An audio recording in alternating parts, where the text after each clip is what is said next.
మన ప్రభువైన యేసుక్రీస్తు పరిశుద్ధ నామములో ఈ పాడ్కాస్ట్ ద్వారా వాక్యం ఉంటున్న ప్రతి వారికి నా హృదయపూర్వకమైనటువంటి వందనాలు. దేవుడు మిమ్మను దీవించునుగాక. జకర్యా గ్రంథం 4వ అధ్యాయము 10వ వచనం. కార్యములు అల్పములయున్న కాలమును తృణీకరించిన వాడెవడు? లోకమంతటను సంచారము చేయు యెహోవా యొక్క 7 నేత్రములు జెరుబ్బాబెలు చేతిలో గుండు నూలునుట చూచి సంతోషించును. చదివినటువంటి వాక్య భాగంలో మనం ఒక విషయాన్ని చూస్తాం. అదేదనగా జెరుబ్బాబెలు అనేటువంటి ఒక భక్తుడి చేతిలో గుండు నూలుండుట లేదా రాయి ఉండుట లేదా ఆ పనికి సంబంధించినటువంటి చిన్న పదార్థము లేదా పరికరము లేదా వస్తువు ఉండుట. జెరుబ్బాబెలు దేవుని కొరకు ఒక బృహత్తరమైనటువంటి కార్యాన్ని ప్రారంభించడానికి నిర్వర్తించడానికి చేయబూనుకున్నాడు. ఎప్పుడైతే జెరుబ్బాబెలు ఆ పని చేయడానికి నిర్ణయించుకొని అడుగు ముందుకు వేశాడో, ఎప్పుడైతే ఆ పనిముట్టును ఆ చిన్న రాయిని పట్టుకున్నాడో, దేవుడు ఆ సన్నివేశాన్ని చూచి సంతోషించాడు అనేటువంటి మాటను మనం ఇక్కడ చూస్తున్నాం. ఇంతకీ జెరుబ్బాబెలు ఏం చేయబోనుకున్నాడు, దేనిని సంకల్పించాడు, దేనిని చేయాలని యోచించాడు అని చూసినట్లయితే దేవుని మందిరమును ప్రాకారమును కట్టడానికి జెరుబ్బాబెలు పూనుకున్నాడు. ఆ పని చేయడానికి తన చేతిలో చిన్న రాయి లేదా చిన్న పరికరము అనేటువంటి ఆ చిన్న విషయాన్ని జెరుబ్బాబెలు చేతిలో చూచినప్పుడు దేవుడు ఎంతో సంతోషించాడు. అతని చేతిలో ఉన్నది చిన్నదే, కానీ ఆ పని చేయాలి అనేటువంటి ఆ తాపత్రయము, ఆ సంకల్పము, ఆ సమర్పణ, ఆ ప్రతిష్టత, ఆ దైవావేశము, ఆ నిబద్ధత ఎంతో ఉన్నతమైనది. దానిని బట్టి ప్రభువు సంతోషించారు. నేటి వాక్యం వింటున్నటువంటి నా ప్రియ సహోదరులారా, మనము దేవుని దృష్టిలో ఉన్నప్పుడు, దేవుని కొరకు నిలబడినప్పుడు, సత్యమునకు సాక్షిగా మనం ముందుకు సాగుతున్నప్పుడు మనకు కలిగినది చిన్నదే అయినా దేవుడు దానిని బట్టి సంతోషిస్తాడు. నీటితో సంపాదించినటువంటి సంపాదన కొంచెమే అయినా అది క్రమేణా తుదుకు మహా అభివృద్ధి చెందుతుందనే వాక్యం సెలవిస్తుంది. ఉన్నపాటున అన్యాయంగా సంపాదించేటువంటి సంపాదన ఉన్నపాటున రెక్కలు కట్టుకొని పక్షి వలె ఎగిరిపోతుంది అని కూడా వాక్యం సెలవిస్తున్నది. కనుక మనము దేవుని యొక్క మార్గంలో, సత్య మార్గంలో, జీవ మార్గంలో సాగిపోతున్నప్పుడు మనకు కలిగినది కొంచెమే అయినా దానిని బట్టి దేవుడు సంతోషిస్తాడు. జెరుబ్బాబెలు చేతిలో ఉన్నటువంటి ఆ చిన్న పని, ఆ చిన్న పరికరము, ఆ చిన్న రాయి అతడు గొప్ప పని చేయడానికి అది ప్రారంభమైనది. దాని ద్వారా జెరుబ్బాబెలు ఆ పనిని నిర్వర్తించి ముగించి దేవునికి మహిమకరంగా ఘనతాస్పదముగా మందిరమును నిర్మించాడు. మరియు మనం దావీదును గురించి చూస్తాం.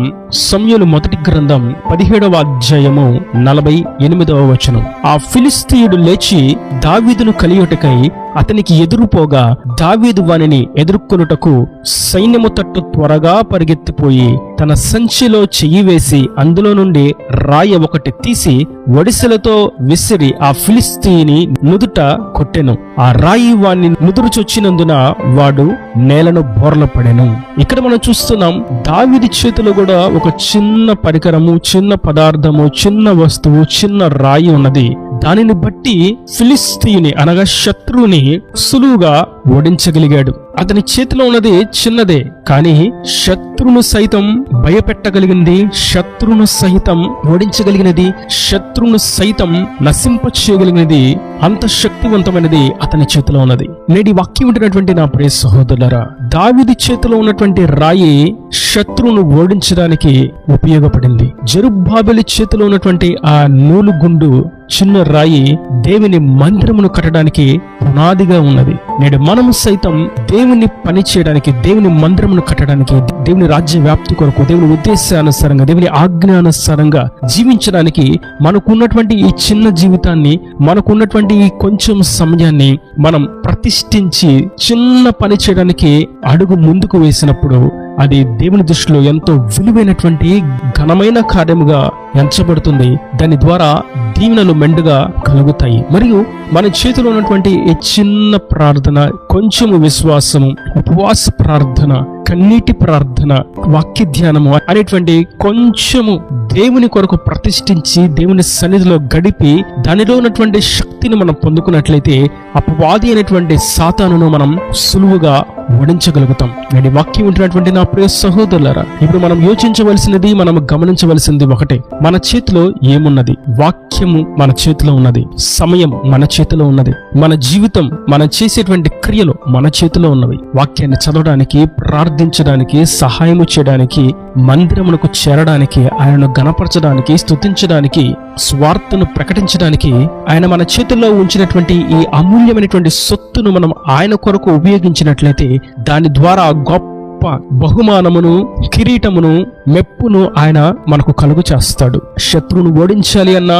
దేవుని చిత్తము చేయాలి అన్నా మన చేతిలో ఉన్నటువంటి కొంచెము సరిపోతుంది. చిన్న ప్రార్థన, విశ్వాసముతో కూడినటువంటి కొంచెము ప్రార్థన, కన్నీటి ప్రార్థన, చేయగలిగినటువంటి ఒక్క పూట లేదా ఒకరోజు ఉపవాస ప్రార్థన, చదవగలిగినటువంటి వాక్యము కనీసం 1 లేక 2 అధ్యాయాలు, చేయగలిగినటువంటి స్వార్థ పరిచర్య కనీసం ఒకరికైనా కొంచెమైనా సాక్ష్యరీతిగా దేవుని యొక్క కార్యాలను వివరిస్తూ ఏదో ఒక కోణంలో దేవుని చిత్తం చేయడానికి మనం చేయబోనుకున్నటువంటి ఆ చిన్న పనినా దేవుని ద్వారా గొప్ప ఆశీర్వాదాన్ని తీసుకుని వస్తుందని, దేవుని నామానికి గొప్ప మహిమను తీసుకుని వస్తుందని దేవుడు చూచి సంతోషింపదగినది. మరియు మన చేతిలో ఉన్నటువంటి ఈ చిన్న పరికరముతో, ఆయుధముతో, వాక్యం అనేటువంటి ఖడ్గముతో మనం అపవాదిని సులువుగా ఓడించగలుగుతాం. మనం ప్రభువును చూచినట్లయితే అపవాది ప్రభువును ఎంతో శోధించాడు. ఉపవాస దినములు ముగించిన తర్వాత ఆహారము కొరకు, రాజ్యము కొరకు, పరపతి కొరకు, ఇలా ప్రభువును శోధించడానికి రకరకాలైనటువంటి అంశాలను అపవాది ప్రభు యొద్దకు తీసుకుని వచ్చాడు. అయితే వాటన్నిటిని కూడా ప్రభు చాలా సులువుగా, సునాయాసంగా జయించారు కేవలం వాక్యముతోనే. వాక్యాన్ని గూర్చి మాట్లాడుతూ వాక్య లేఖనాలతోనే అపవాదిని ఓడించాడు. నేడు మనము సైతం మనం అపవాదిని ఓడించడానికి మనకు కావలసిందల్లా ఆ కొంచెం వాక్యము, చదవగలిగినటువంటి వాక్య పరిశోధన, మనము చేయగలిగినటువంటి ఆ చిన్న పరిచర్య, వీటిని బట్టి మనం ఎన్నో దీవెనలను పొందుకొనగలుగుతాం. మనం ఇలా చూచినట్లయితే చేతుల్లో ఉన్నటువంటి ఆ అంశాలను బట్టి ప్రభు సంతోషించి వారికి జయమునిచ్చి వారు చేయబోనుకున్నటువంటి పనిలో గొప్ప విజయాన్ని ఇచ్చి వారిని ఘనపరిచాడు, వారికి మెప్పును కలుగు చేశాడు. నేడు మనము సైతం ఆ విధంగా ముందుకు సాగినట్లయితే ఆయన ఆ పనిలో జయముని ఇస్తాడు. ఆ చిన్న ఉద్యోగమైనా, చిన్న వ్యాపారమైన, చిన్న గృహమే అయినా, చిన్న చేతి వృత్తి అయినా, ఏది మనప్పటికీ మనకు కలిగినటువంటి దానిని దేవుడు చూస్తున్నాడు అనేటువంటి ఉద్దేశంతో, భయముతోనూ భక్తితోనూ ఆయన రాజ్య వ్యాప్తి కొరకు, ఆయన చిత్తానుసారంగా, ఆయన ఆజ్ఞానుసారంగా మనము చేయబోనుకున్నట్లయితే వాటిలో గొప్ప విజయమును ఆయన కలుగు చేసి గొప్ప ఘనతను, మెప్పును ఆయన కలుగు చేస్తాడు. జెరుబ్బాబెలు మందిరమును కట్టి ముగించిన తర్వాత ఎంతో ఘనపరచబడ్డాడు. దావీదు గొల్యాతును ఓడించిన తర్వాత ఎంతో ఘనపరచబడ్డాడు. ఇదంతా కూడా కేవలం ప్రభు ఇచ్చుట చేతనే వారికి దక్కింది. అది కూడా ఆయన వారికి ఎందుకు అనుగ్రహించాడు అని చూసినట్లయితే వారి చేతిలో ఉన్నటువంటి ఆ రాయిని బట్టి, ఆ పరికరం బట్టి దేవుని చిత్తము చేయడానికి, దేవునికి మహిమను తీసుకురావడానికి చేయబోనుకున్నటువంటి ఆ చిన్న కర్తవ్యాన్ని బట్టి దేవుడు వారికి అంత ఘనతను అనుగ్రహించాడు. అండ్ వాక్యం ఉంటున్నటువంటి నా ప్రియ సహోదరులారా, మనము దేవుని కొరకు చిన్న పని చేయడానికి, మందిరంలో కొంచెం సమయాన్ని గడపడానికి, ఈ క్లుప్త వాక్యాలను వినడానికి, ఉదయం మన మొట్టమొదటి సమయంలో దేవుణ్ణి స్తుతించడానికి, రక్షణను గూర్చినటువంటి స్వార్థ గీతములు వినిపింప చేయడానికి, చిన్న ప్రార్థన చేసి దినమును ప్రారంభించడానికి, దినమును ముగించడానికి, ప్రతి పనిలో చిన్న ప్రార్థనతో మనం ప్రారంభించినట్లయితే, ఆయన చూస్తున్నాడు అనేటువంటి విశ్వాసంతో మనం ముందుకు సాగినట్లయితే వాటిలో మనం గొప్ప విజయమును చూడగలుగుతాం. వాటి ద్వారా గొప్ప ఆశీర్వాదాన్ని పొందుకొనగలుగుతాం. ఇలా దేవుని మాటల ప్రతి వాని హృదయం ఎన్నిటికంటే ఫలింపు చేయను గాక. ఆమేన్. God bless you. తలల వంచి కన్నులు మూసినట్లయితే మీ కొరకు చిన్న ప్రార్థన. ప్రేమ స్వరూపి, కరుణ కటాక్షం గల నా తండ్రి, నా ప్రభు, ఈ వాక్యాల ప్రతి వారిని మీరు నిండాలుగా దీవించండి, ఆశీర్వదించండి. జెరుబ్బాబెలు చేతిలో ఉన్నటువంటి ఆ చిన్న రాయి నీ మందిరమును కట్టడానికి ఉపయోగించాడు, కట్టి ముగించాడు. దావీదు చేతిలో ఉన్నటువంటి చిన్న రాయి నీ మహిమార్థము శత్రువును ఓడించడానికి ఉపయోగించాడు, శత్రువును ఓడించాడు. వాటి ద్వారా గొప్ప ఆశీర్వాదాన్ని వారు పొందుకున్నారు. వీడి వాక్యం ప్రతి వారికి అట్టి విధంగా మీరు కృప అనుగ్రహించిన వారు, దీవించిన వారి చేతిలో ఉన్నటువంటి చిన్న పనిని మీరు ఆశీర్వాదకరంగా మీరు మార్చి వారిని మీ సన్నిధిలో సాక్షులుగా నిలబెట్టండి. ఇక్కడ వారి ప్రతి అవసరతను, అక్కర్ను నీ మహిమేశ్వరులో తీర్చి నీ రాకడ రాజ్యం సిద్ధపరచమని యేసు పరిశుద్ధ నామమున ప్రార్థించి పెట్టుకుంటున్నాను తండ్రి. ఆమేన్. ఆమేన్.